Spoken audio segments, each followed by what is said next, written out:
नमस्कार, स्वागत है आप सबका। तो हम आपको रसों के तकनीकी पहलुओं के बारे में बता रहे हैं। वैसे तो आरंभ में ही हमने 9 रसों के बारे में, उनके स्थायी भाव के बारे में आपको बता दिया था। एक रस और है जिसके बारे में बड़ा भ्रम है, इसको रस के अंतर्गत रखा जाए या नहीं रखा जाए। तो हमने अभी तक आपको श्रृंगार और शांत 2 रसों की बात की। एक टेक्निकल रस है भक्ति रस। चलिए भक्ति रस को तो हम बताएंगे ही, लेकिन ताकि आप लोग बाकी रसों को भी समझो, थोड़ा उनकी तरफ हम बढ़ चलते हैं।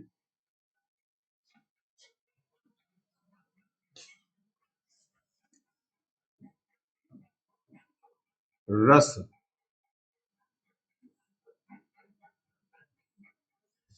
रस तो जैसे बाकी रसों को तो हम लोग चर्चा करेंगे, थोड़ा थोड़ा बीच में चर्चा कर लें। रस में सबके नाम एक क्रम से वीर, हास्य, करुणा, श्रृंगारा।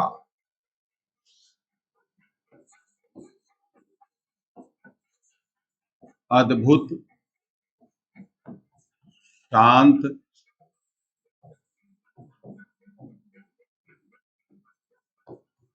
भयानक, हारा।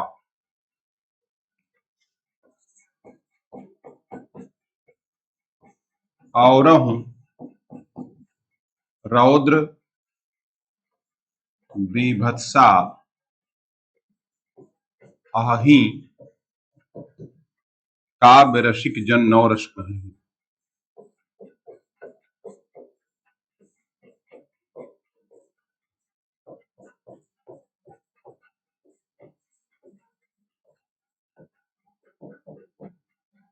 चलिए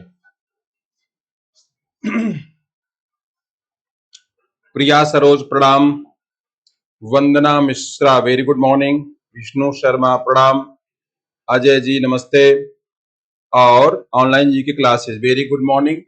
तो आप सभी का स्वागत है। जुड़ जाएं, वीडियो को शेयर कर दें यथासंभव, और हम लोग अपनी बात को आगे बढ़ाते हैं। वीर, हास्य, करुणा, श्रृंगारा। तो वीर रस हुआ 1, हास्य 2, करुण 3, श्रृंगार 4। अद्भुत, शांत, भयानक, हारा। ये गुरुजी हमारे हाई स्कूल में थे, तब उन्होंने मुझे बताया था। अद्भुत 5वां हुआ, शांत 6 हुआ, भयानक 7, और हारा तो बस कविता में धुन बनाने के लिए बना दिया गया ऐसे।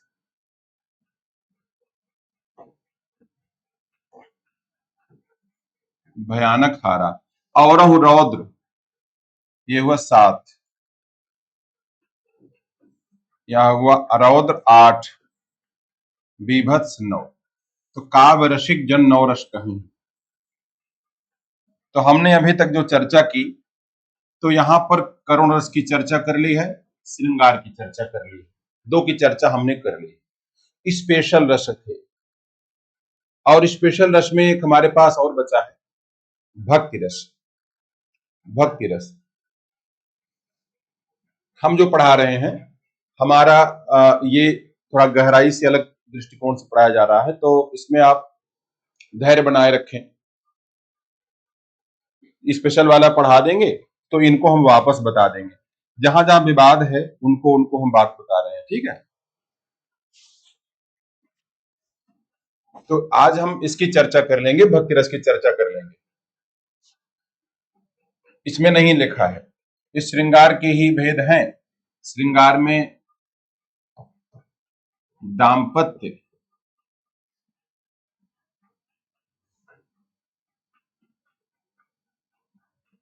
दाम्पत्य रति, वात्सल्य रति, और भक्ति रति। तो दाम्पत्य रथ की बात हो चुकी, इसकी बात कर लेते हैं। भाई श्रृंगार की बात भी तभी पूरी होगी जब ये सब आ जाएंगे, है ना। तो आ जाओ भक्ति रथ पे।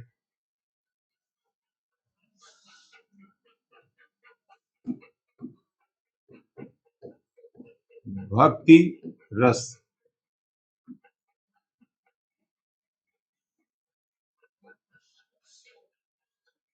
पढ़ाई कुछ वैसी ही है जैसे कोरोना का टीका था।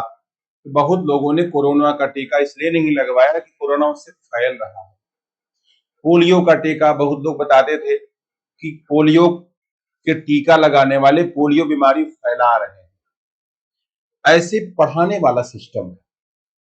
जिन्होंने कभी हिंदी नहीं पढ़ी, कोई विषय नहीं पढ़ा, ठीक से पढ़ाई नहीं की, सीरीज पढ़ के पास जब सीधे पढ़ाने लगते टीचर बन जाते हैं, उनको पता नहीं होता। तो जो सही पढ़ाता है उसकी बुराई करते हैं कि परीक्षा में नहीं आएगा, ये फालतू है, ये वैसे है, ये से। बिना शिष्य बने गुरु बनने की यही स्थिति होती है। इसलिए वो समस्या टेक्निकल समस्या बनी रह जाती है। भक्ति रस, भक्ति रस इसका स्थायी भाव, हमारे अंदर स्थायी भाव कौन सा रहता है? अनुराग। कैसा अनुराग? सात्विक अनुराग। सात्विक अनुराग। इसको और कुछ कह सकते हैं? बिल्कुल कह सकते हैं। इसको कह सकते हैं सात्विक प्रेम। लो, सत्वगुण प्रधान प्रेम, सात्विक प्रेम। और कुछ कह सकते हैं? हाँ, भक्त्यानुराग। और कुछ कह सकते हैं? बिल्कुल कह सकते हैं, भक्ति रति। इसके कई प्रकार के नाम है स्थायी भाव के। ठीक है, चलो यहां पे आप वीडियो को शेयर कर दीजिए। हम्म,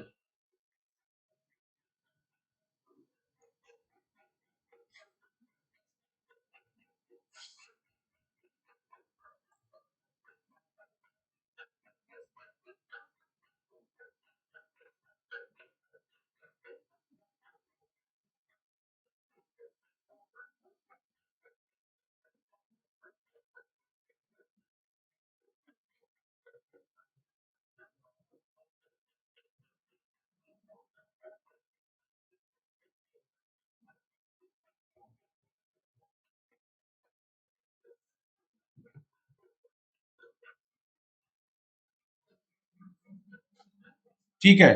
अच्छा, भक्त की दशा कब होती है?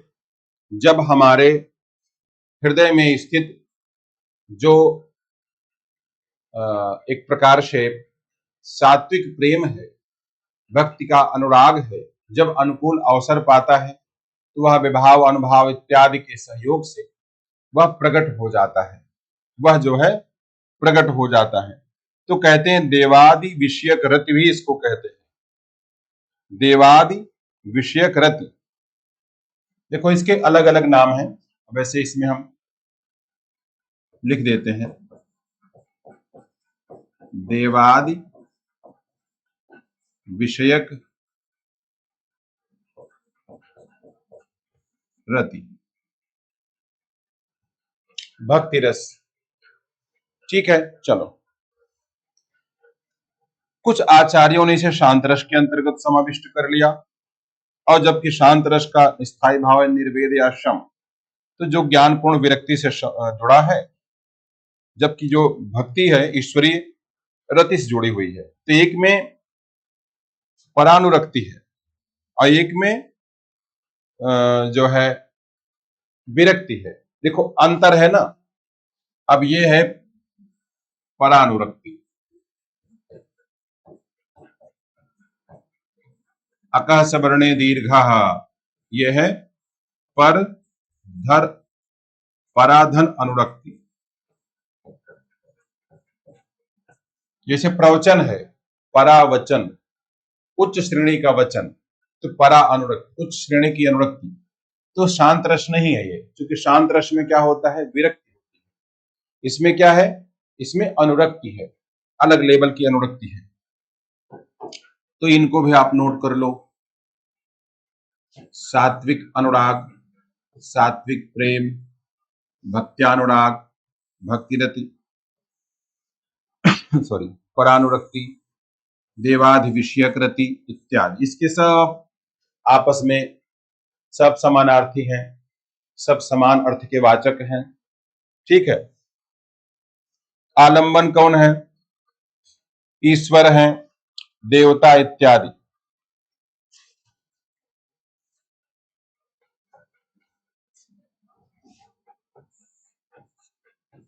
आलंबन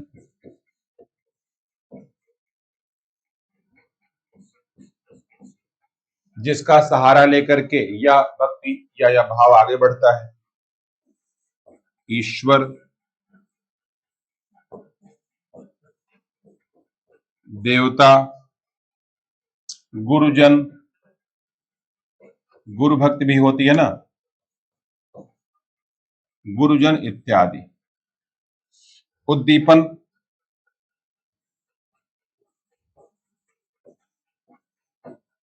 उद्दीपन विभाव क्या है, जब हम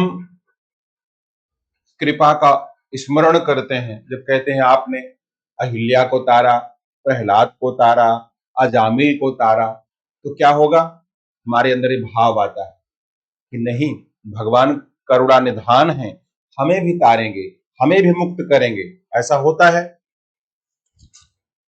आवाज चेक कर सकते हैं, ठीक है।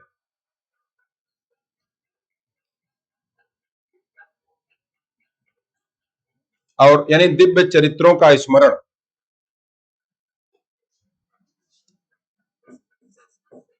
दिव्य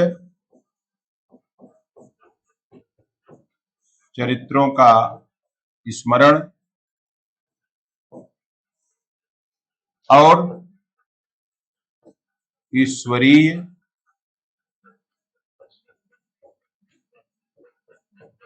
अलौकिक चमत्कार, ये सब क्या करते हैं, इन भावों को उठा देते हैं, ऊपर उठा देते हैं। तो इनको इसमें आप ऐड कर लो। आलंबन में ईश्वर, देवता, गुरुजन इत्यादि। उद्दीपन में दिव्य चरित्रों का स्मरण की याद, ईश्वरीय अलौकिक चमत्कार इत्यादि। ठीक है, ओके, डन। और अनुभाव, अनुभाव क्या है, जब हम प्रेम से भर जाते हैं तो क्या होता है, उसमें भी एक प्रकार का रोमांच होता है। आंखों से आंसुओं की धारा बहती है और गदगद हो जाते हैं, अश्रु प्रवाह।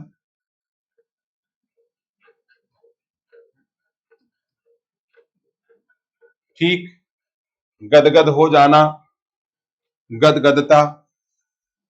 कुछ लोग डांस करने लगते हैं, कुछ लोग गाने लगते हैं, है ना। गद गदता, आंखें बंद कर लेते हैं, नेत्र निमीलन, बस आंखों से आंसुओं की धारा निकलनी शुरू हो जाती है। तो भक्ति रस में ये सब तमाम भाव हमारे अंदर आते हैं, प्रबल हो जाते हैं। आगे आते हैं, अब हम लोग आगे बढ़ते हैं। संचारी भाव, संचारी भाव क्या है,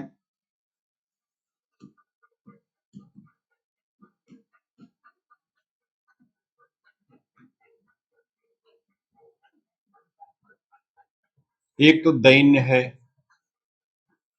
दैन्य, भगवान के सामने अपनी दीनता प्रकट करना, कि भाई मैं तो कुछ नहीं हूं, जो कुछ है आप है, जो कुछ है सब तोर, तेरा तुझको सौंपते क्या लागत है मोर।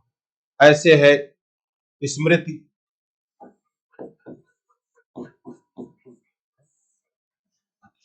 वहां पर मैंने कहा स्मरण, यहां मैंने कहा स्मृति, दोनों में एक साधारण सा भेद है।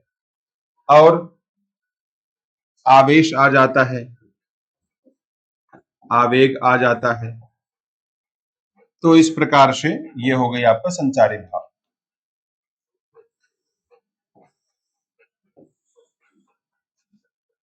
ठीक है, अब लेते हैं उदाहरण। उदाहरण,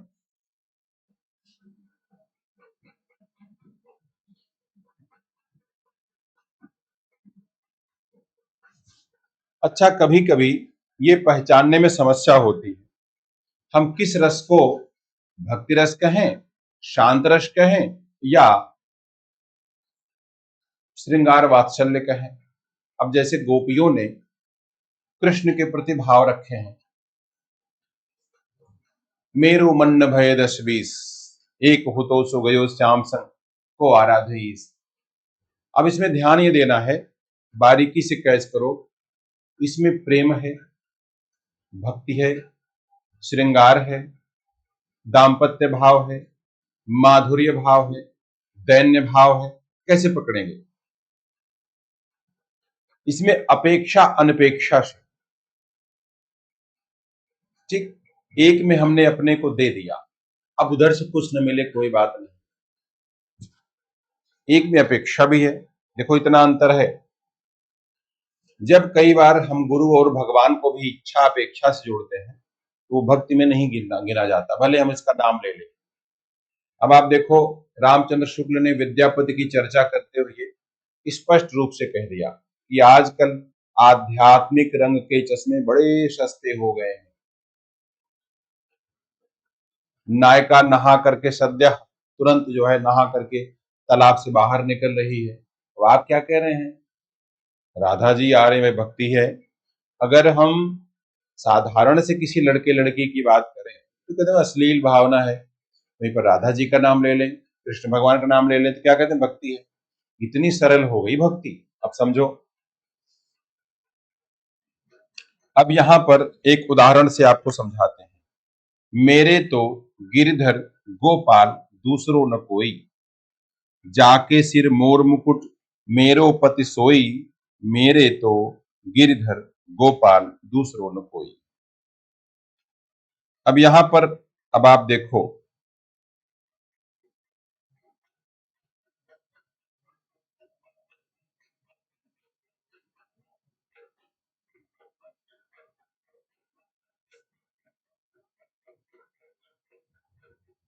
ये आपको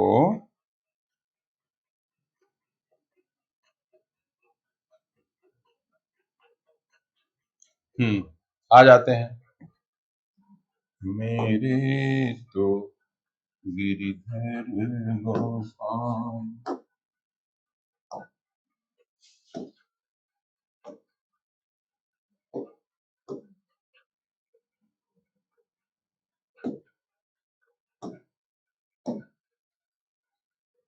अब देखो ये एग्जाम्पल, ये है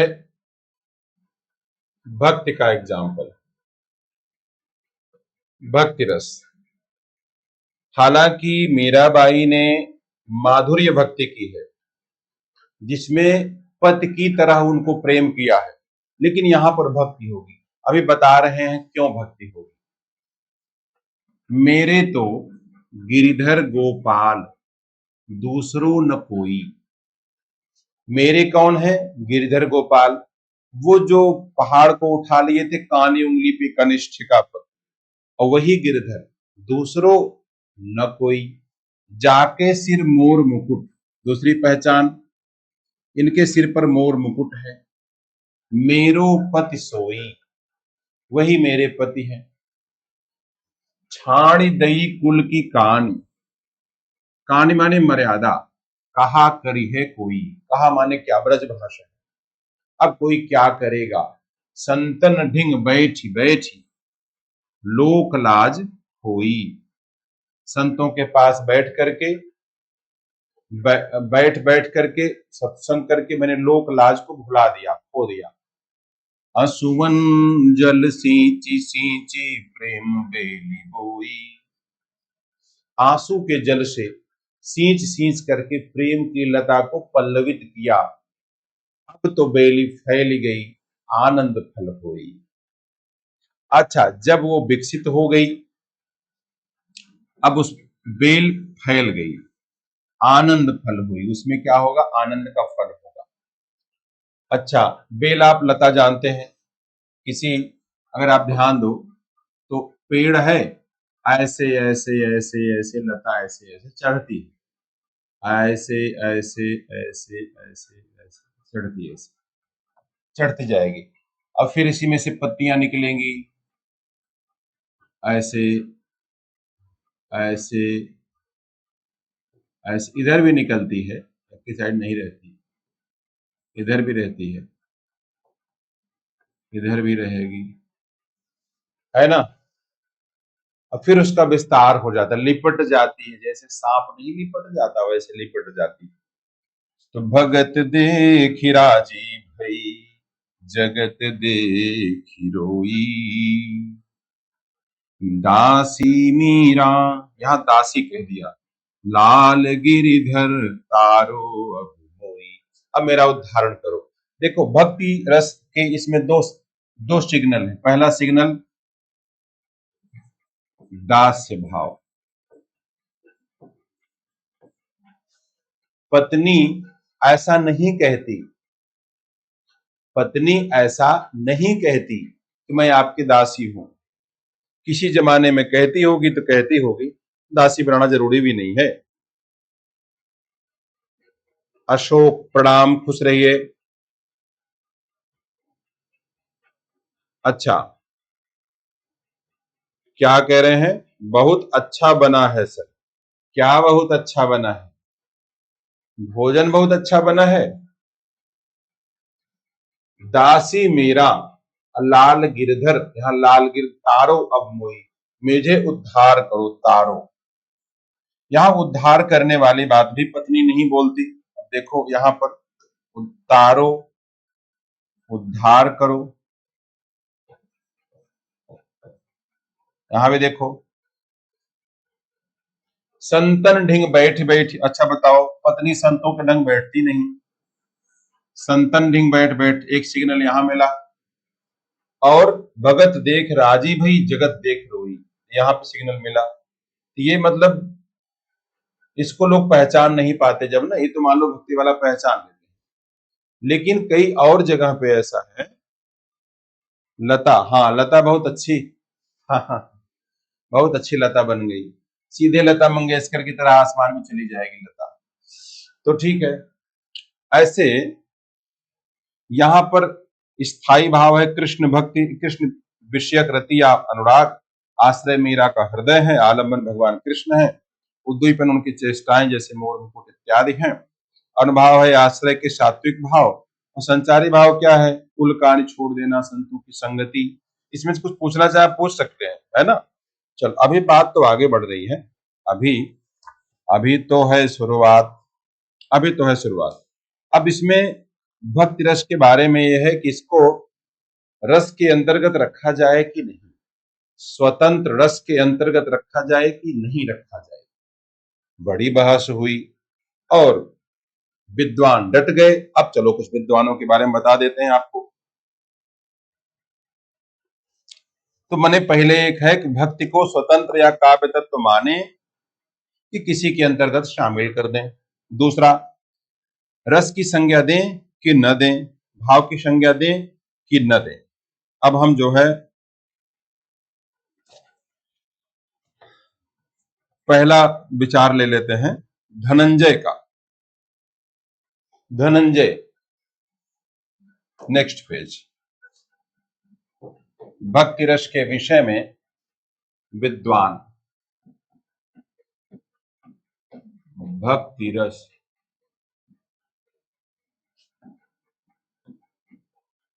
के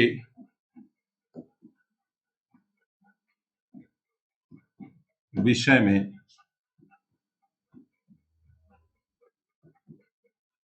विद्वान।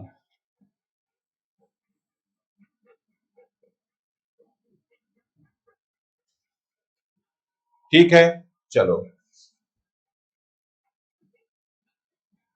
पहला धनंजय, इनकी किताब है 10 रूपक, ग्रंथ है 10 रूपक।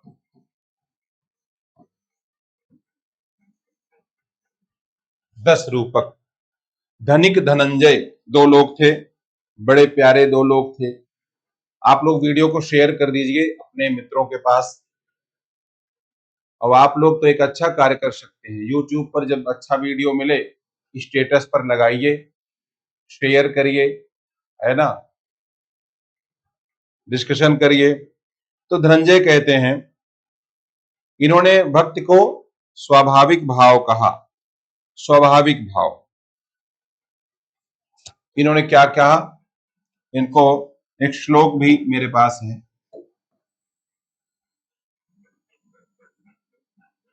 श्लोक में क्या लिखा है, प्रीति भक्त्यादयो भावा मृगयाख्यादयो रसः हर्षोत्साहादिषु स्पष्टम अंतर्भावान् कीर्तिताः। यानी कि पूर्व धारणाओं से प्रेरणा प्राप्त करके भक्ति का उल्लेख करते हुए भक्ति को सामान्य भाव कहा। पहला काम इन्होंने क्या कहा, भक्ति को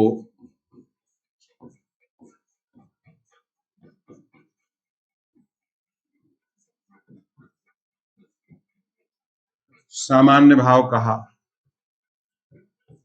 पहली चीज। दूसरा, हर्ष नामक संचारी, हर्ष माने खुशी होता है, हर्ष नामक, हर्ष नामक संचारी भाव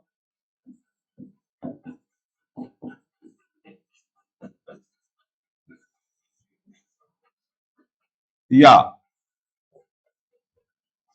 उत्साह नामक स्थायी भाव में इसे अंतर्भूत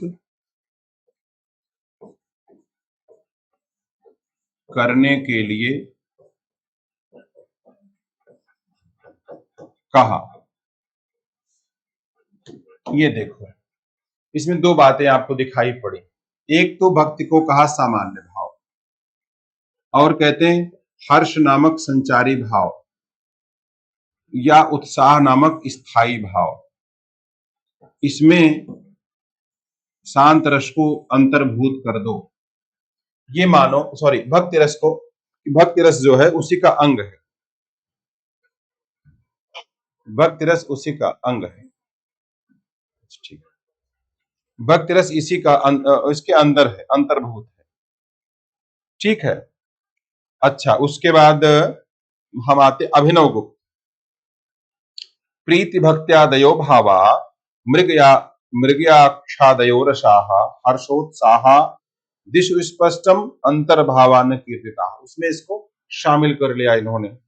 अब आते हैं अभिनव गुप्त, जिन्होंने अभिनव भारती लिखा और ध्वन्यालोक लोचन लिखा, दोनों लिखा। दूसरे आ गए अभिनव गुप्त, बड़े विद्वान आदमी थे। रचना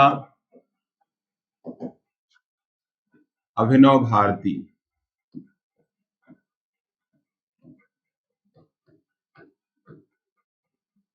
अब अभिनव भारती बहुत पहले मैंने पढ़ा था, मुझे इसमें याद नहीं है। तो अब जानते हैं नई किताब पढ़ने के लिए समय निकालना पड़ता है। समय ऐसा हो गया कि नोट्स वाला कल्चर आ गया।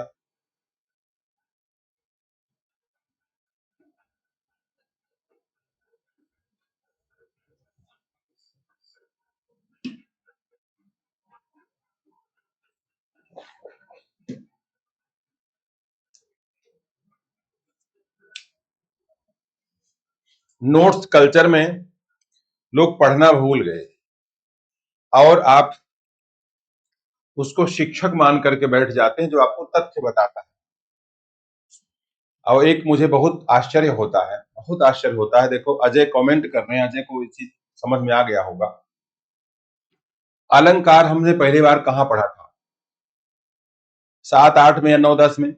यही तो हुआ। अनुप्रास, यमक, उत्प्रेक्षा इत्यादि रस भी 11, 12 में थोड़ा एडवांस पढ़ा, फिर बीए एमए पढ़ा, फिर बीए एमए के बाद और भी पढ़ा होगा।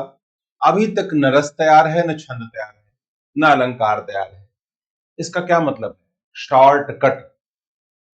और हमारे गुरुजी लोग भी वही शॉर्टकट ही अभी तक पकड़ाए हैं, अभी तक पकड़ाए हैं। बहुत ये दुख की बात है। ज्योति शर्मा प्रणाम, खुश रहो।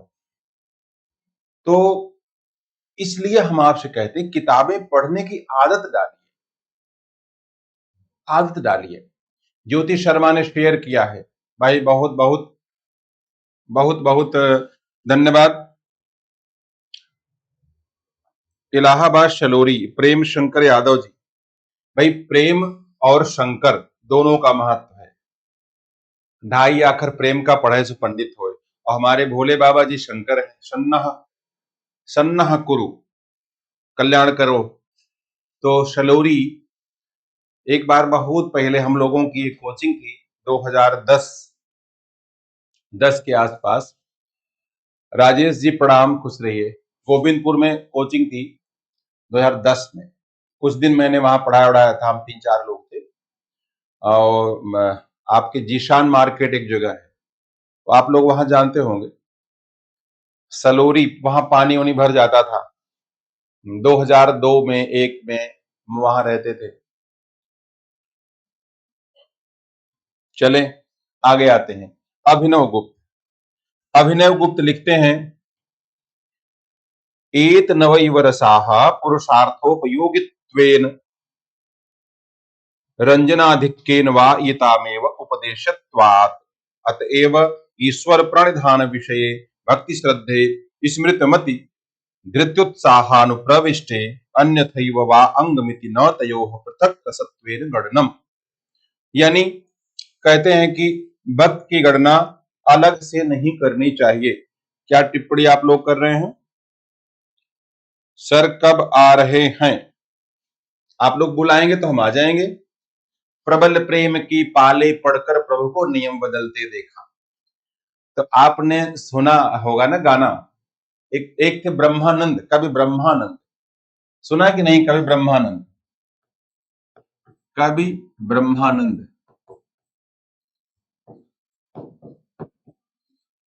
इन्होंने एक भजन लिखी थी, प्रबल प्रेम की पाले पढ़कर प्रभु को नियम बदलते देखा। प्रबल प्रेम के पाले पढ़कर प्रभु को नियम बदलते देखा। और प्रभु का मान टले टल जाए, भक्त का मान न टलते देखा। अगर आप लोग बुलाएंगे तो मुझे आना पड़ेगा।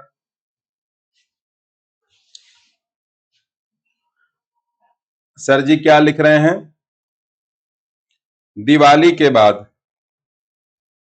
तो भाई देखो ऐसा है, गोविंदपुर सलोरी में, हाँ।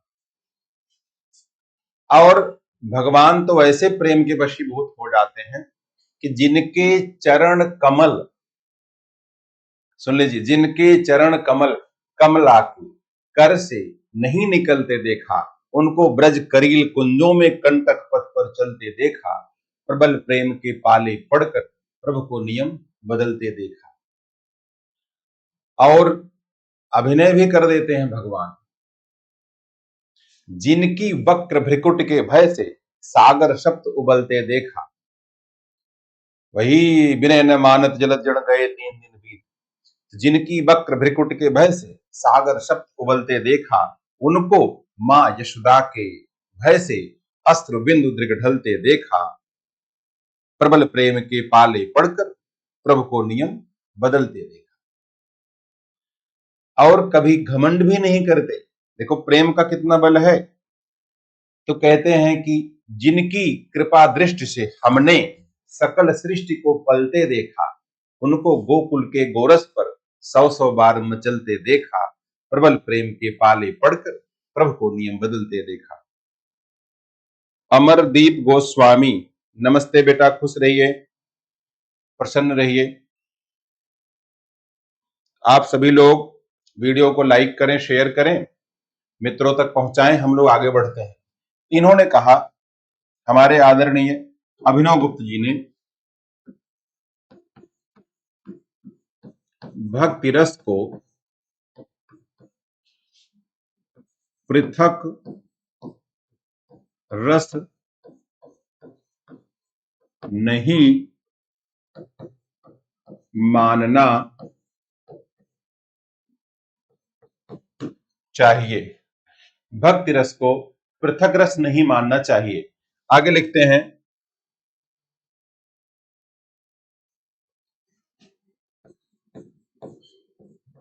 रस उसे मानना चाहिए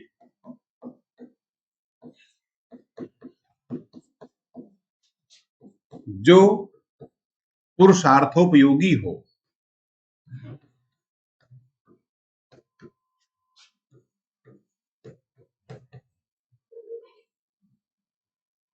पुरुषार्थोपयोगी हो।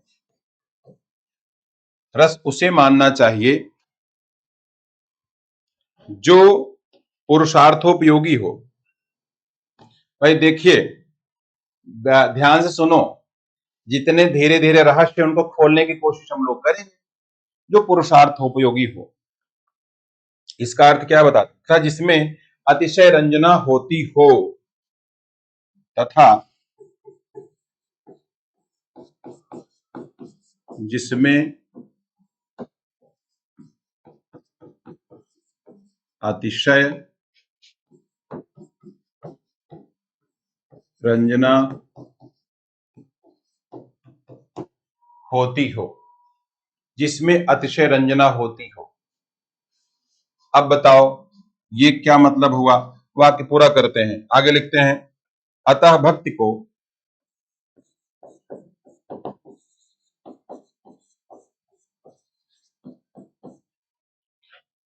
को स्मृति मति धृति, स्मृति मति धृति।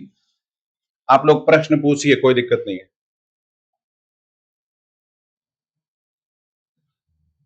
जल्द से जल्द सलोरी में ऑफलाइन। ठाकुर महेश प्रणाम, वे खुश रहिए।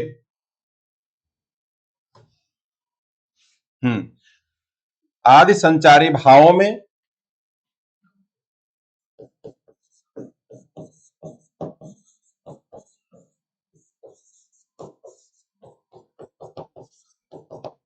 या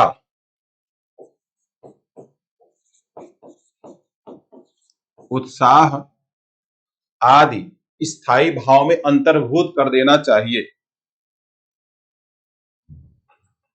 ठीक है,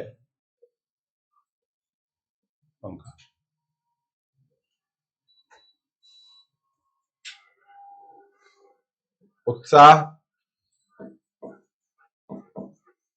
स्थायी भाव में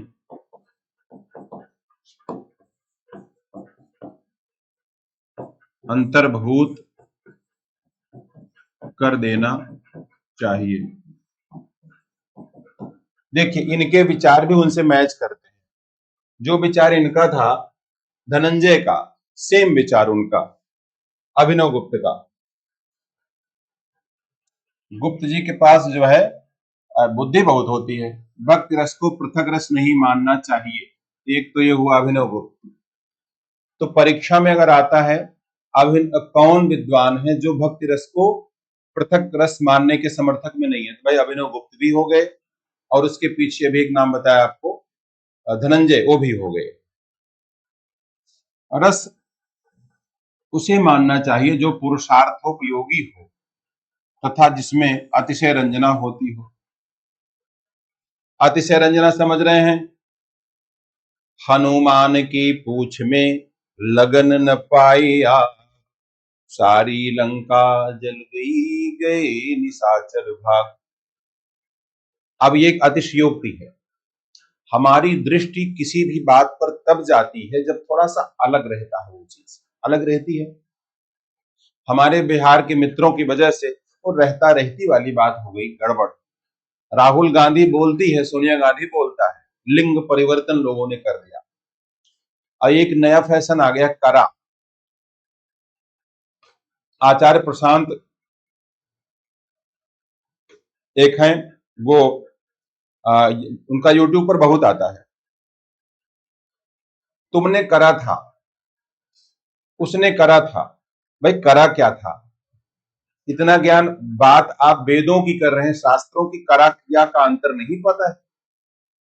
अब बताओ, एक है महाब्रह्मर्षि कुमारा स्वामी, बेशर्म आदमी। एक तो महाब्रह्मर्षि कहीं नहीं होता। अब संस्कृत नहीं बोल पाते, संस्कृत। और अब तो यहां हम बोल नहीं रहे हैं। किशन जी कृष्ण नहीं बोल पाते। जो व्यक्ति शुद्ध उच्चारण न कर सकता हो, या तो उसको हकलाहट हो, जीवा में कोई समस्या हो, तो कोई बात नहीं, भगवान की ही देन है। गुरु के पद पर नहीं बैठना चाहिए, उच्चारण न कर सकता हो। आप जानते हैं गलत उच्चारण से बहुत नुकसान होता है। तो जो पुरुषार्थोपयोगी हो, उसमें अक्षय रंजना हो, उसे हम रस माने। अच्छा, अब इसमें क्या दोनों चीजें नहीं है? कहते हैं भक्ति को स्मृति, मति, धृति आदि संचारी भावों में, उत्साह नामक स्थायी भाव में अंतर्भूत कर देना चाहिए। स्मृति, मति, धृति। धृति माने धैर्य, स्मृति मेमोरी, स्मृति, मति यानी बुद्धि, विचार। पुरुषार्थ क्या है? पुरुषार्थ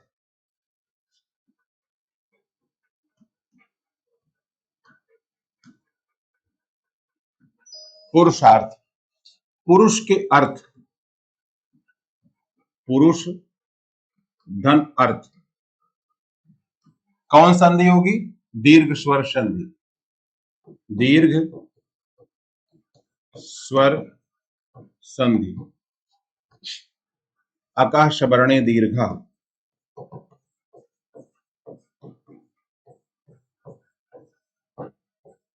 अकह माने अ इ उरी, अ इ उरी अकह बोलते हैं इसको। अकह, अ इ उ री।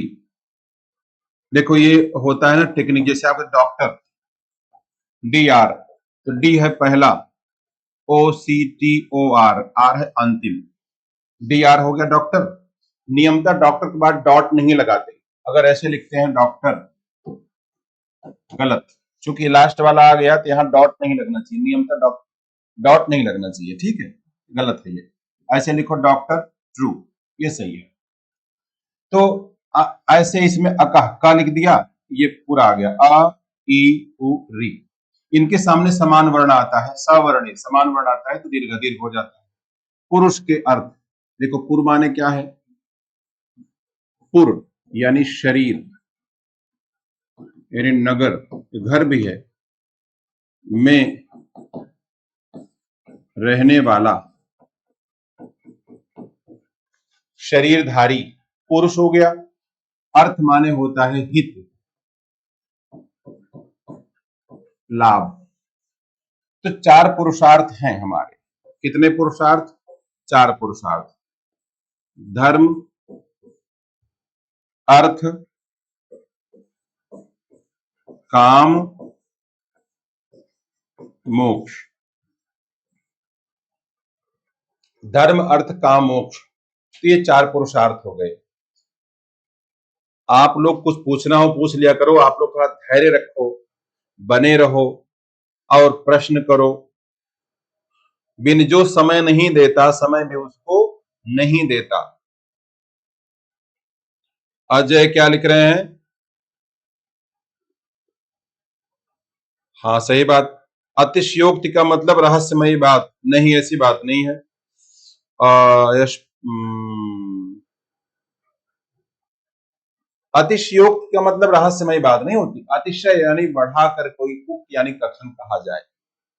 आप लोग कमेंट करिए, पूछिए।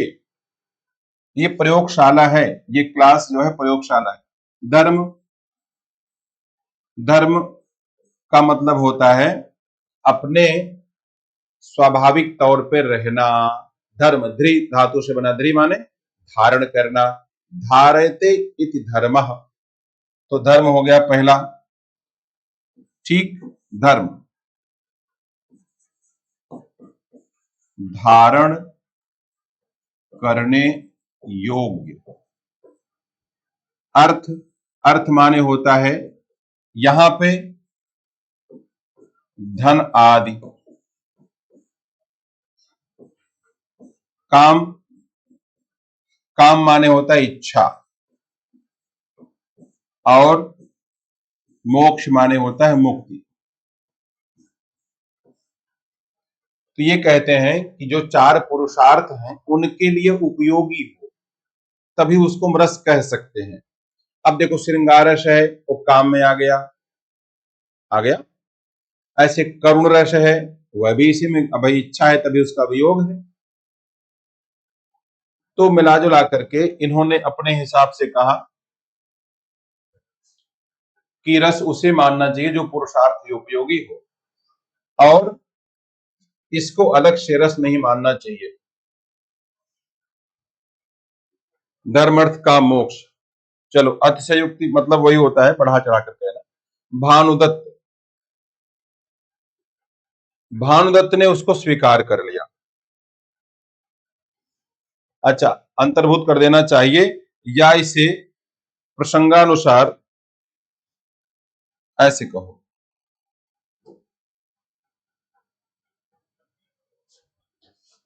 या इसे प्रसंगानुसार किसी रस का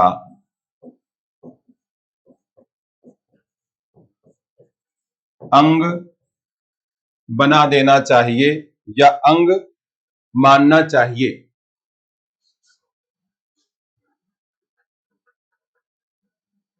अंग मानना चाहिए। ठीक, तो किसी मतलब अन्य, जो बाकी रस हैं उनका। हिंदी पढ़ने वाले, अच्छा ये आप लोग बातचीत कर रहे हैं। धर्म क्या अर्थ होता है? देखो, जब संख्या कम रहती है तो पूछने का बहुत बढ़िया चांस रहता है।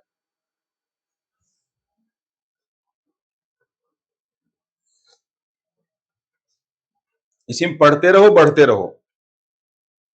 देखो, धर्म शब्द का क्या मतलब हुआ, ये धर्म,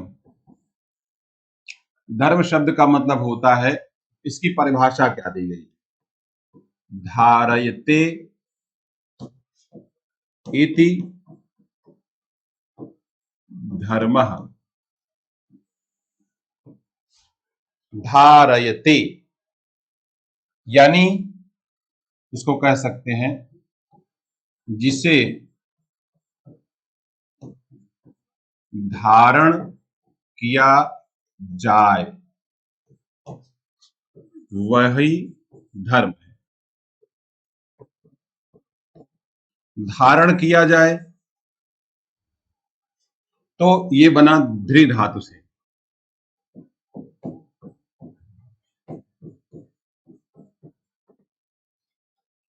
ध्री माने धारण करना, तो यहां पर हम जिसे माने किसे धारण करते हैं, तो स्वभाव को, स्वभाव या गुण या प्रकृति, वही धारण करते हैं। ठीक है, अब देखो, जैसे अग्नि का धर्म क्या है, जलाना, दाहकता देना, दाहकता प्रदान करना। चोर का धर्म क्या है, चोर का धर्म चोरी करना।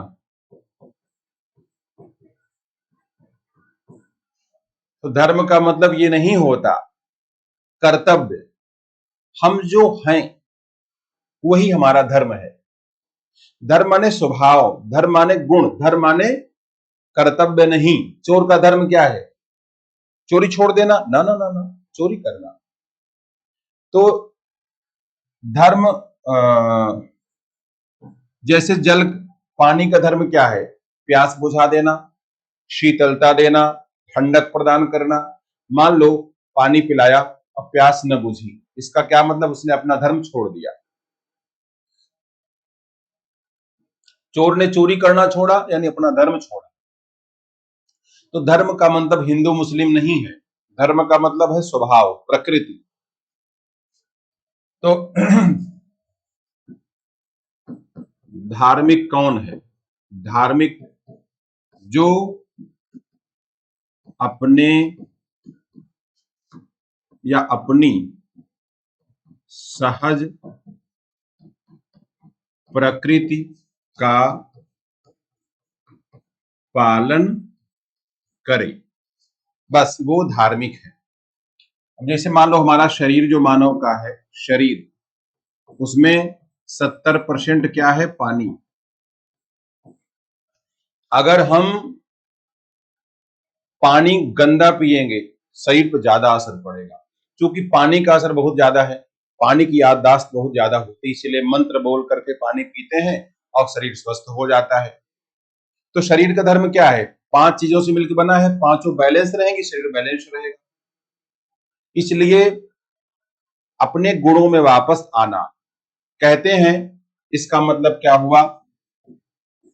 जो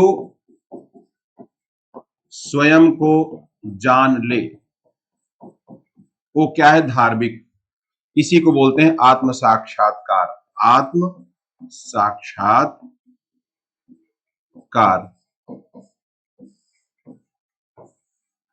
जो अपने को जान ले वही धार्मिक है, अपने स्वभाव को जान ले, यही इसका मतलब है। हिंदू धर्म, मुस्लिम धर्म, ये जो है धर्म नहीं है, ये धर्म की व्याख्याएं हैं। संप्रदाय मतलब धर्म की व्याख्याएं। ये सही बात ये है, बाकी तो ऐसे चलता रहता है राजकाज। आगे आ जाओ, बाकी उतना ही पूछो जितना हम विषय से ज्यादा ना हटे।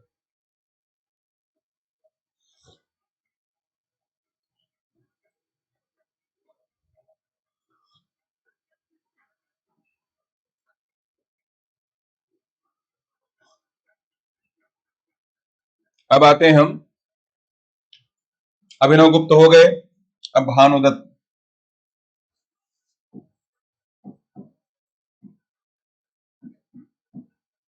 भानुदत्त कभी कभी सुमेलित करने के लिए आता है किताबों के नाम, सुमेलित करने के लिए आता है। देखो भगवान कृष्ण ने कहा स्वधर्मो निधनम श्रेयः परधर्मो भयावहः। अपने धर्म में मर जाना श्रेयस्कर है, दूसरे का धर्म भयानक है। स्वधर्मो विगुणो श्रेष्ठ परधर्मो भयावह। अपना धर्म विगुण भी श्रेष्ठ है, बिना गुण का भी श्रेष्ठ है, और दूसरे का धर्म भयानक है, कितना भी अच्छा है। अब हम इलाहाबाद में हैं, बंबई जाना है, तो यात्रा कहां शुरू होगी? इलाहाबाद से। जहां पे हम हैं वहीं से यात्रा शुरू होगी। तो जो व्यक्ति दूसरे की नकल करता है ना, वो परेशान रहता है। तो जो कक्षा 1 में, कक्षा 5 में है, अपने को पीएचडी लिखेगा, परेशान रहेगा वो। जिसने इंटर, हाई स्कूल, बीए पास किया, आगे पढ़ाई नहीं की, पीएचडी लिखेगा, परेशान रहेगा, अंदर अंदर पीड़ित रहेगा, तकलीफ रहेगी। जो नहीं है अगर वह दिखाएगा, परेशान रहेगा। तो धर्म का मतलब जो हम हैं उसमें वापस चले जाएं, वही हमारा धर्म है।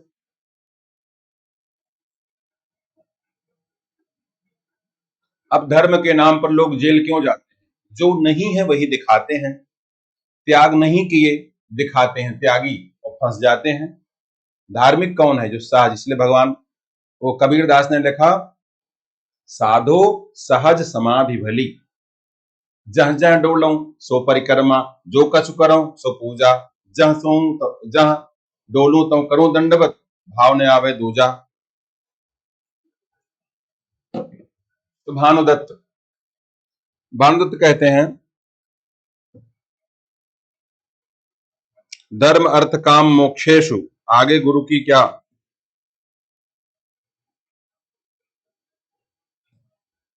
धर्म अर्थ काम मोक्ष, और क्या होगा फिर, बचा क्या काम मोक्ष के बाद। चलो अभी बताएंगे इधर उधर। भानुदत्त लिखते हैं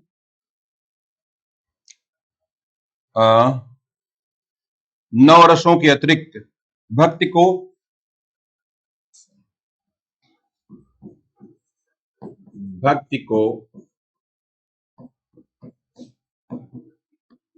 स्वतंत्र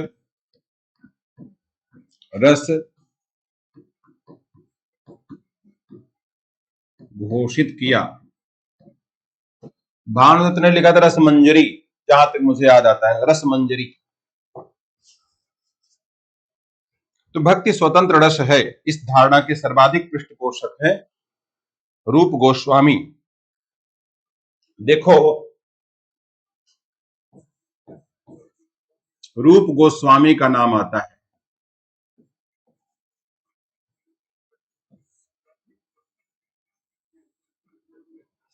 रूप गोस्वामी भक्ति रस को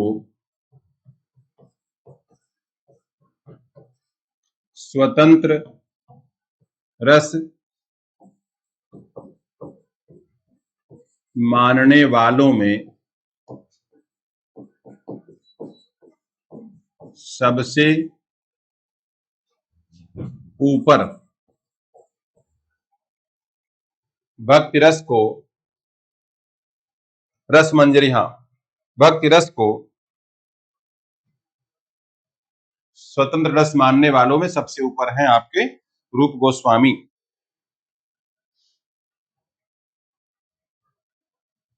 उन्होंने कहा भक्ति जो है एक उदात्त उच्च भाव है, क्योंकि भक्त की तन्मयता की स्थिति ही भक्ति है।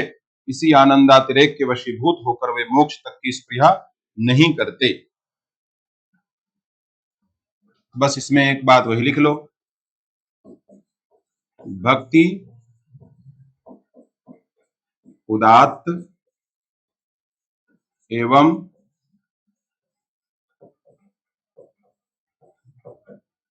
उच्च भाव है।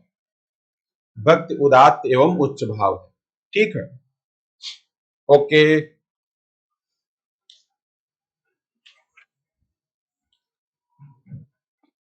ऐसे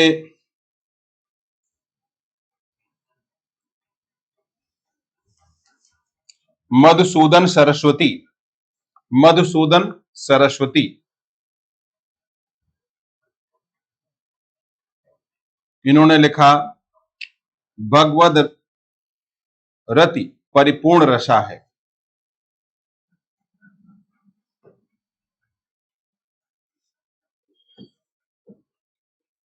मधुसूदन सरस्वती, मधुसूदन भगवान कृष्ण का एक नाम है।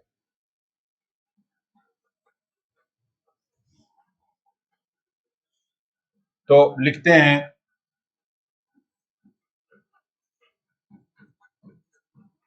भक्ति या भगवद भक्ति, भगवद रति, भगवद रति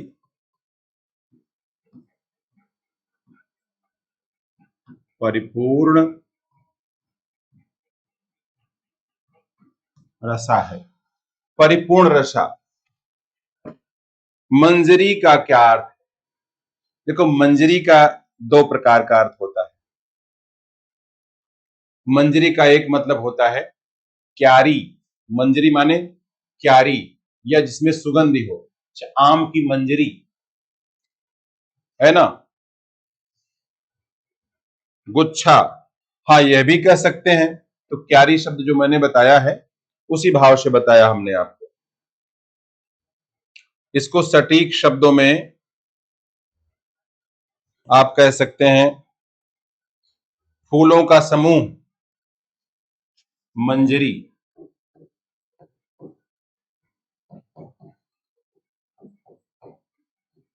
फूलों का समूह, जैसे आम्र मंजरी, आम्र मंजरी। अब देखो यहां पर जो बौर है, बौर,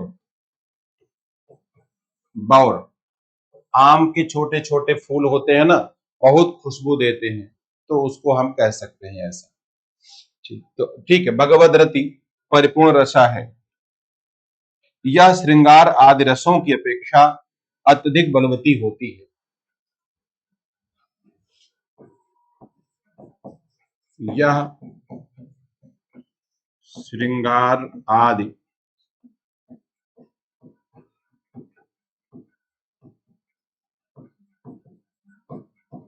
रसों की अपेक्षा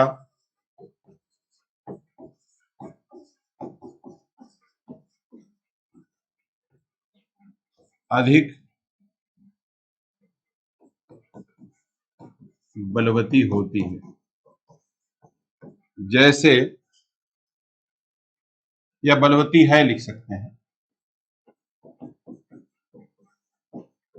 जैसे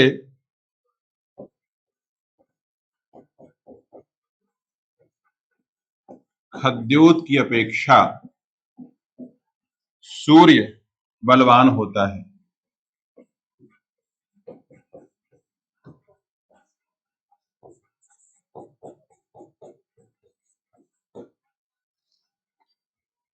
खद्योत माने क्या है? जुगनू। खद्योत माने जुगनू। खद्योत भगवद भक्त, भगवद रति परिपूर्ण रसा है।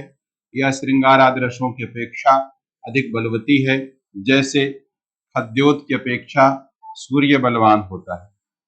तो खद्योत माने, सॉरी, जुगनू। सूर, सूर तुलसी शशि उडगन के शवदास, अब के कवि खद्योत सम जह तह करत प्रकाश। सूर्य, ये प्रश्न आता है आपका, क्या आता है?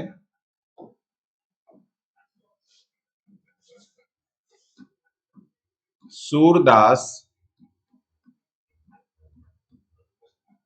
साहित्य जगत के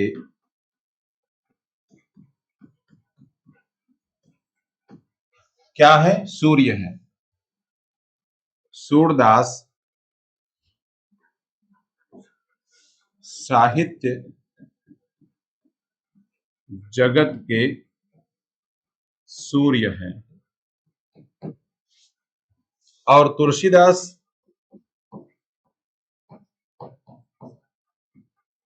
साहित्य जगत के चंद्रमा हैं।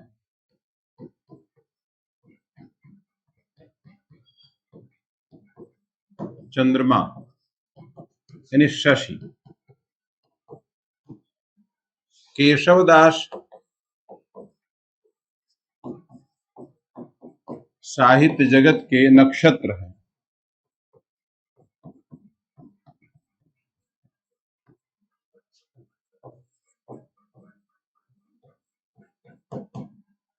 ठीक है,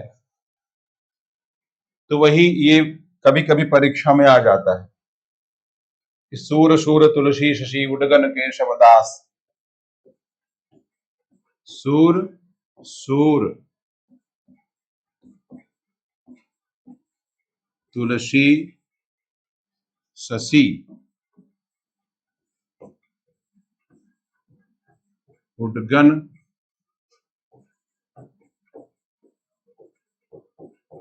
केशवदास।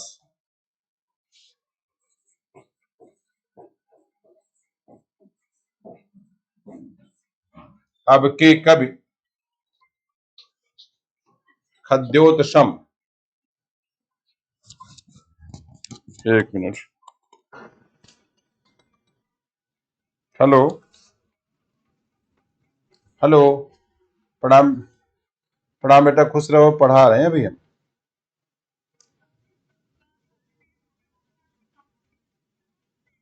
हम्म। हाँ कर दो, अभी खाली होकर फोन करते हैं 15-20 मिनट बाद, ठीक है? वही 9:30 बताए थे ना। अभी हम खाली होके 15-20 मिनट फोन करेंगे, कराएंगे, ठीक है?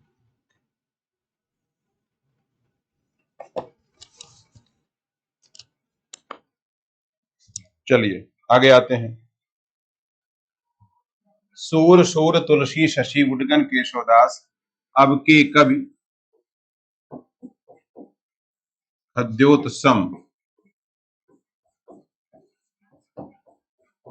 जहाँ तहाँ करत प्रकाश।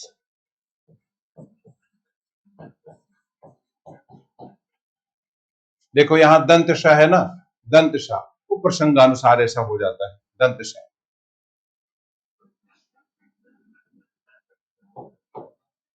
तो सूर शूर तुलसी शशि उद्गन केशवदास, ये परीक्षा में अलग अलग आ जाता है।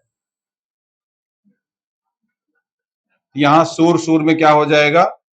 यमक अलंकार। तो सूर शूर, एक सूर क्या है? सूरदास है। और एक सूर जो है सूर्य को कहा गया है, तो सूर्य, ये हो गया सूर्य। ये इसको हम याद कर लेते हैं ना, परीक्षा में आएगा आपको याद रहेगा। सूरदास हैं साहित्य जगत के सूर्य। चंद्रमा कौन है? तुलसीदास। उद्गन कौन है? नक्षत्र। उद्गन माने नक्षत्र, नक्षत्र को बोला गया उद्गन। और चंद्रमा को शशि कहा गया, सूर्य को सूर कहा गया। और खद्योत, जुगनू को जुगनू या जुगनू कह लो। आज के जो कवि हैं जुगनू जैसे हैं, जुगनू। जुगनी चली जलंधर। आगे आओ। प्रकाश, वो दंत है, दंत। जब ना ये रहता है, तद्भव शब्द में या अवधि अवधि में आते हैं। ऐसा ना कि अपभ्रंश में एक ही सा है, ताला पेशा दंत और मूर्धन्य सा का लोप है।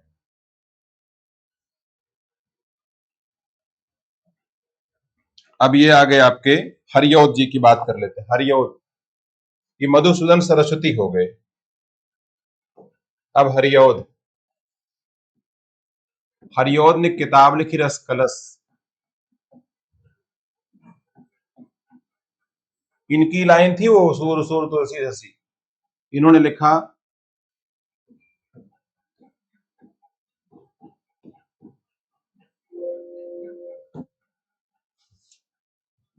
एक सेकेंड आप थोड़ा सा इंतजार करो। ए राम।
चलिए आगे बढ़ते हैं। केशवदास है उद्गन नक्षत्र, रस कलश इनकी रचना है, रस कलश। रस कलश इसमें लिखते हैं, रस कलश में क्या लिखते हैं? हम्म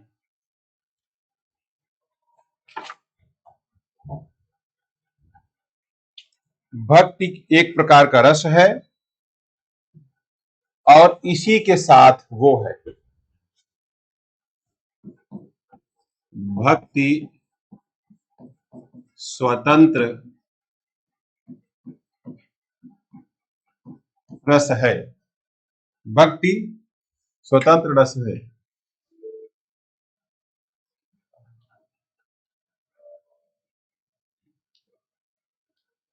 एक सेकंड आप जरा होल्ड रखना, तो ये एक सेकंड होल्ड रखना है।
इस पर पढ़ो थोड़ा सा। नोट जो है हैंग कर रहा है, आते हैं।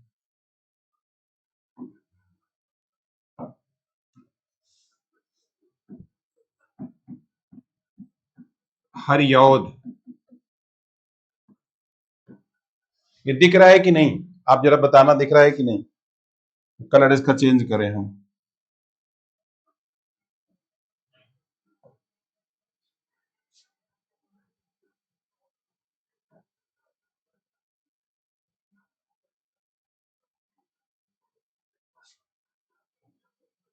हरियौध,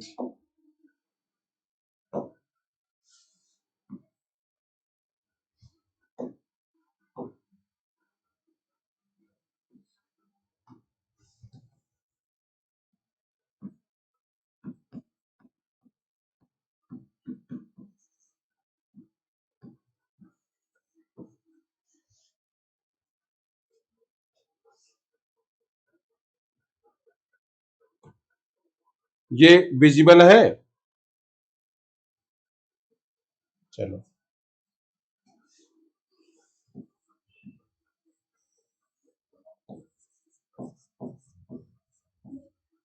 हम्म,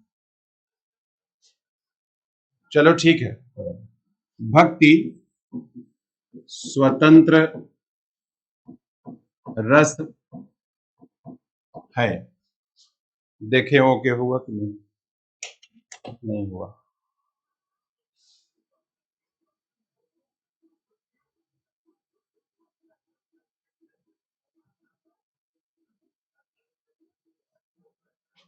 भक्ति स्वतंत्र रस है और इसी रस में, भक्ति में ही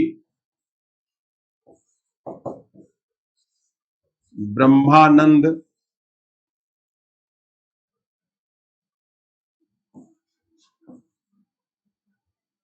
वेद वेद्यांतर शून्य,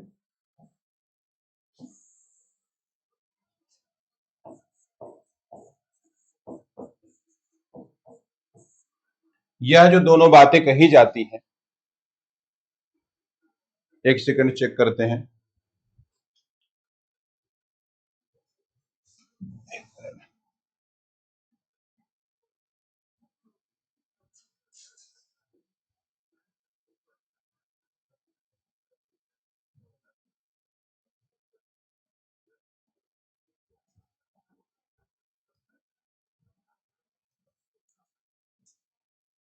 आ गया, ठीक है। यहीं से आ जाते हैं, ठीक। भक्ति सूत्र रस है, इसी भक्ति पर वेद, वेदांतर, शून्यता और ब्रह्मानंद सहोदरता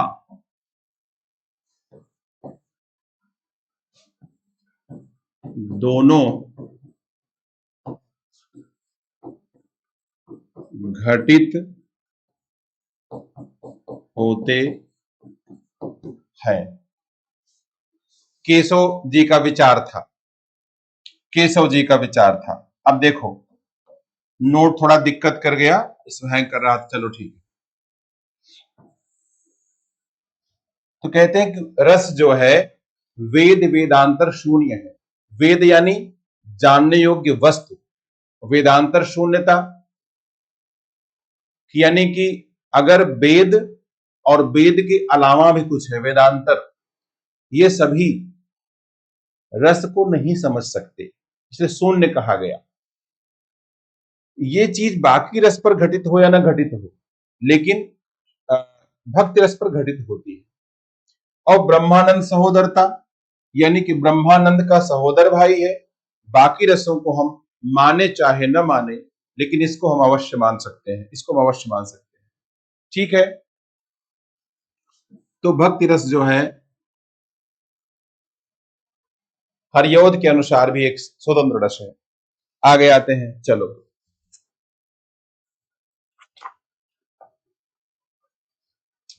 कुछ पूछना हो तो टिप्पणी कर दीजिए, हम आगे बढ़ते हैं।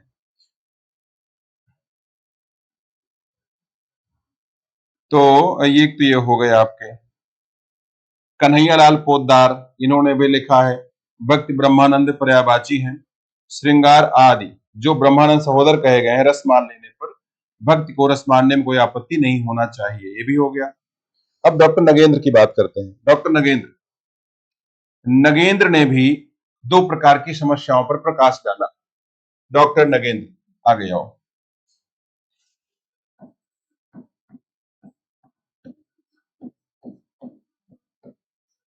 डॉक्टर नगेंद्र,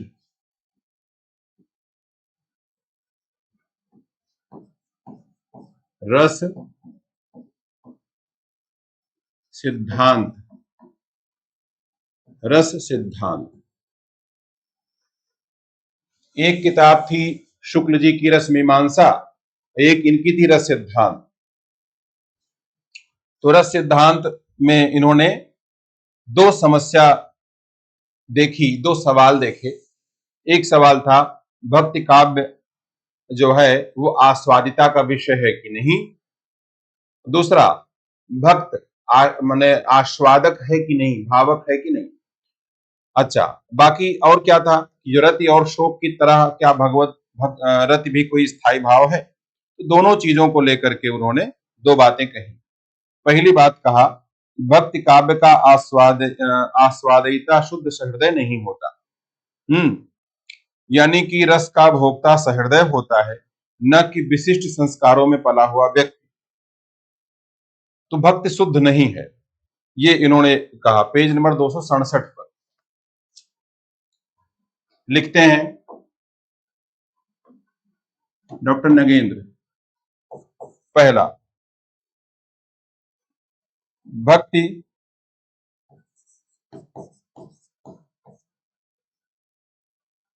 काव्य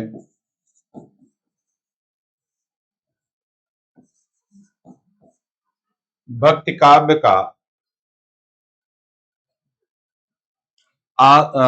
आस्वादयिता शुद्ध सहृदय नहीं होता।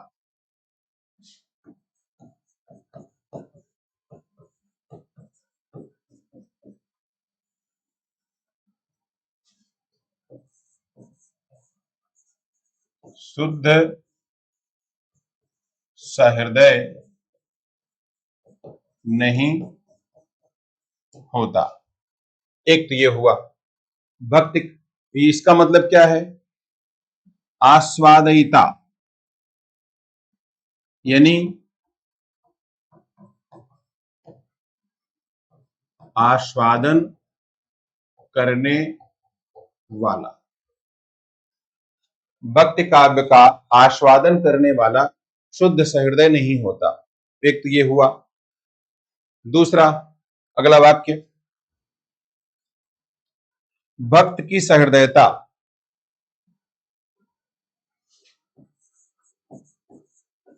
भक्त की सहृदयता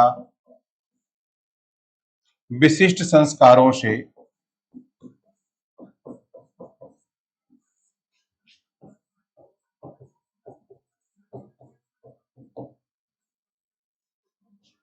वासित होती है।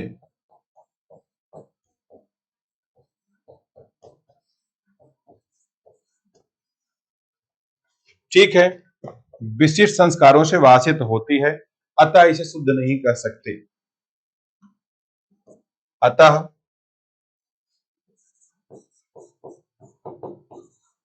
इसे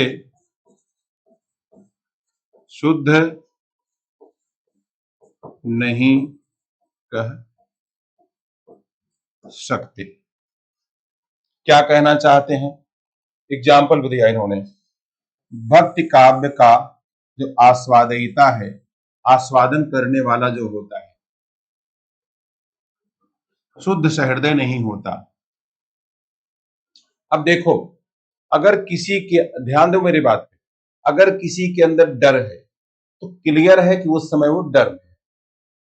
किसी से आप नफरत कर रहे हैं तो क्लियर है कि जुगुप्सा वाली भावना, घृणा वाली भावना है, क्लियर है, बीभत्स रस।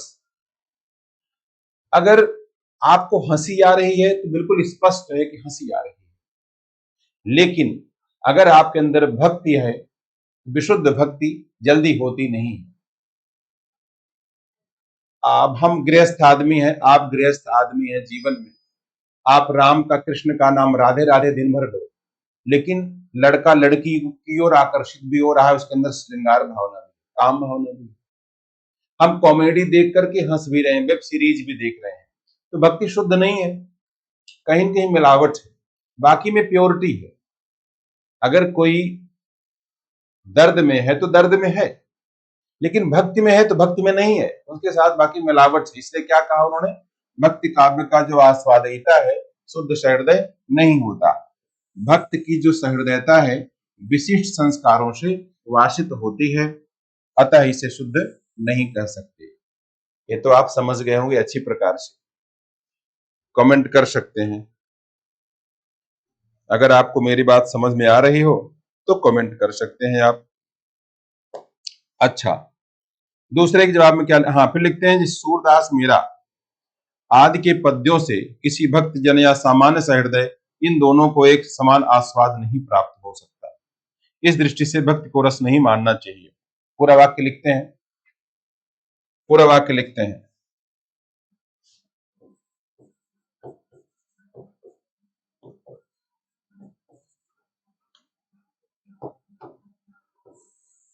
अब देखो, जैसे मान लो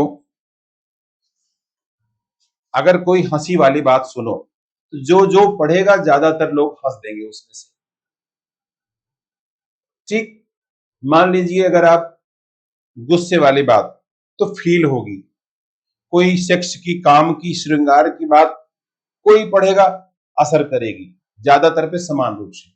लेकिन भक्ति की कविता आप पढ़ो तो वह असर नहीं डालती, इसलिए उन्होंने रस नहीं कहा उसको। क्या लिखते हैं? सूरदास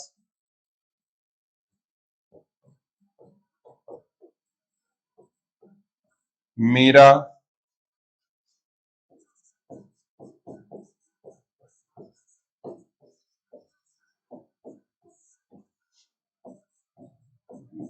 आदि के पद्यों से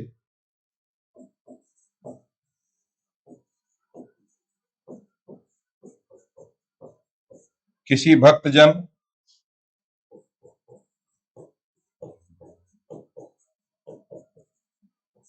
तथा सामान्य सहृदय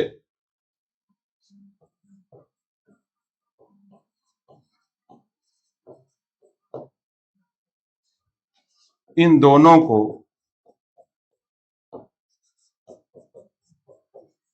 एक समान स्वाद नहीं प्राप्त होता। ये तो आप समझ ही रहे हैं, अच्छी तरीके से समझ रहे हैं, समान स्वाद नहीं प्राप्त होता। इसी दृष्टि से भक्ति को रस नहीं मानना चाहिए। ठीक है, अगले पेज पे आते हैं।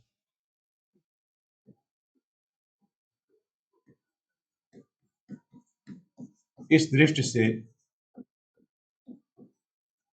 भक्ति को रस नहीं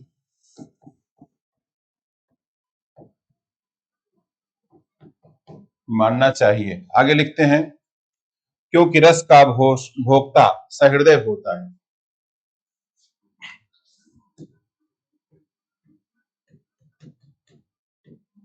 क्योंकि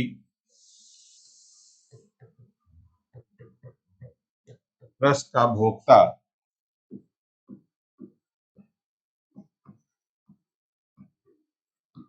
सहृदय होता है, न कि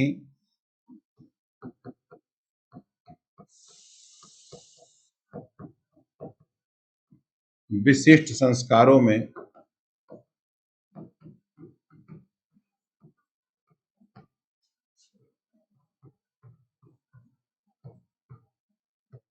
पला हुआ व्यक्ति। ठीक है, बात समझ में आई आपको? आ गई होगी।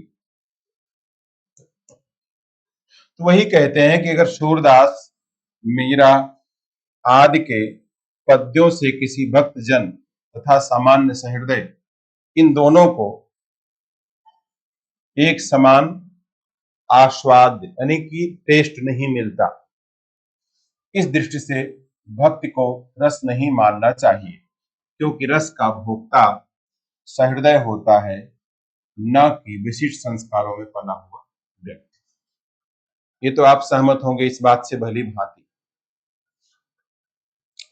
दूसरे सवाल का जवाब कहते हैं, आस्तिक जन तो मानेंगे कि भगवद रति एक स्थायी भाव है, क्योंकि आत्मा और परमात्मा का नित्य संबंध है। हालांकि सांसारिक राग द्वेष के कारण यह भगवद रति भाव धूमिल हो जाता है, फिर भी सदा विद्यमान रहता है। किंतु आधुनिक विचारक के लिए ऐसी धारणा की स्वीकृति आसान नहीं। तो मिला जुलाकर कहते हैं, जब तक खूब संसर्ग अभ्यास साधना न हो तब तक भक्ति को रस नहीं मानना, तब तक यह अर्जित नहीं होता, तो भक्ति को रस नहीं मानना चाहिए। ठीक है, तो मिला जुला के उन्होंने इसको रस नहीं माना है। तो एक प्रकार से देखा जाए तो क्या कह सकते हैं, भक्ति काव्य से आह्लाद तो प्राप्त होता है, किंतु आह्लाद को श्रृंगार, करुण, हास्य आदि भयान रसों से संबद्ध आह्लाद से भिन्न मानना चाहिए। क्योंकि भक्ति काव्य के आह्लाद को एक भक्तजन विशिष्ट प्रकार के संस्कारों में पला हुआ व्यक्ति जिस रूप में ग्रहण करता है, उस रूप में भक्तितर व्यक्ति ग्रहण नहीं करता। तो ये मैंने मिला जुला कर ये कहेंगे कि भक्ति भाव है, रस नहीं है। निष्कर्ष क्या निकला? भक्ति भाव है, रस नहीं है। तो आज हम लोगों ने डिस्कशन किया इस पर, भक्ति रस पर। भक्ति भाव है, रस नहीं है। ठीक है, बात समझ में आई? ये है पढ़ाई, इसको कहते हैं पढ़ाई। अब हम आपको बता दें भक्ति रस के अस्थाई भाव, इसका अस्थाई भाव, ये पढ़ाई नहीं है। तो मतलब वह भी पढ़ाई है, ये भी पढ़ाई है। तो फिलहाल हम लोग यहाँ पर विराम लेंगे। 12:30 बजे दूसरी क्लास में हम लोग दोबारा उपस्थित होंगे। थोड़ा सा व्यवधान आ गया, क्योंकि जो नोट्स पे हम लोग पढ़ाते हैं ना, नोट जो है वो डिस्टर्ब हो गया था, बस सही हो गया उसमें। तो 12:30 बजे हम लोग आएंगे, हिंदी साहित्य के इतिहास की बात करेंगे। तो कल इसके पहले वाला जो टर्म था उसमें हम लोगों ने बात किया था आदिकाल की। तो आदि कल्प काल पर ही बची हुई बातों को आगे बढ़ाएंगे। सिद्ध संतों की चर्चा हुई थी, तो अभी तो नाथ साहित्य में भी कुछ लोग हैं। कोई जल्दबाजी नहीं, परीक्षा तक ये सब हो जाएगा। उसमें है क्या, आपको इतिहास पढ़ना है, थोड़ा सा काव्य शास्त्र, थोड़ा सा भाषा विज्ञान को तो बड़े फास्ट खत्म हो जाएंगे उसमें, क्रैश कोर्स में। और संस्कृत वाला थोड़ा पढ़ना है तो हम पढ़ा देंगे, कोई बात नहीं, पढ़ते रहिए। तो मिलते हैं हम लोग कब? 12:30 बजे। आप सभी को प्रणाम, और आप सबका दिन मंगलमय हो। इतना स्नेह प्यार दिया आपने, बहुत बहुत धन्यवाद। नमस्कार।